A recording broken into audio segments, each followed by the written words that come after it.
Okay, episode 3, Fargo Truck TV. Hi, Dave again.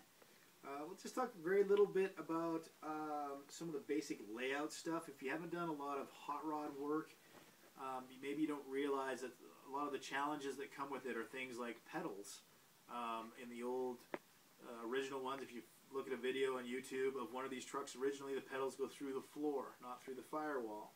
Modern stuff, that obviously doesn't work. So we had to change some stuff. There are some parts available aftermarket, not so much for a Fargo, but they're fairly generic.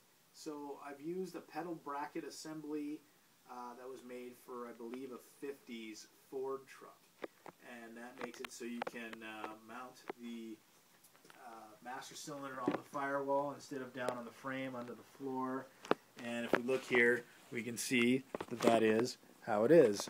I'm using this master cylinder. It's bolted in there for now. Master cylinder and power brake booster. It's from about a 75 Dodge 3/4 ton truck. As I said, the pedal bracket is a new one, and it's made for a it is a new one that is made for a Ford truck. And you can see it goes from the firewall and it comes back and actually bolts onto the dash, so you get a nice thing as far as that goes. Nice new thing. Here's the pedal itself. We're using an aftermarket column as well. Another issue that becomes when you're doing hot rod type work is, well, how do you use what do you use for steering column? This is a GM based column, but it's not a GM column as such. It is a new column from a aftermarket supplier. It's all chrome and shiny, and it's tilt column shift as well. I retained the column shift on purpose because if you're again familiar with this model of truck, one of the things that was an advertising feature, a pride and joy of this truck, was that you could fit 3 people in it.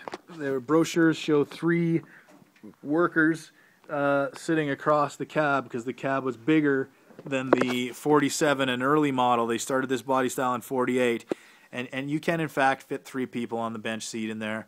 And I figured if I had a floor shifter that would ruin that. So I'm keeping true to the original a little bit. Not that I'm really a soft spot for that kind of stuff, but I just thought that was kind of neat. And so yeah, so we got brake pedal action. Obviously I haven't got any plumbing for the brakes yet, but that's coming.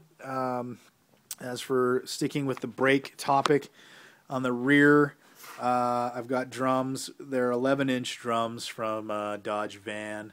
The rear end itself is an 8 3/4 from a 8 3/4 Mopar from a 1967 B body, and I'm using that in there with 11-inch drums. Again, they don't make a lot of parts for these, but this is a 4-link kit. It's a TCI 4-link, and the 4-link is also for a Ford truck. The only difference, well, what worked out quite nicely is that on the Ford truck, the frame on the Ford truck is a fair bit narrower. And so it worked out in that I just put the forward brackets on the inside of the frame instead of the outside. And that made everything line up pretty much perfectly.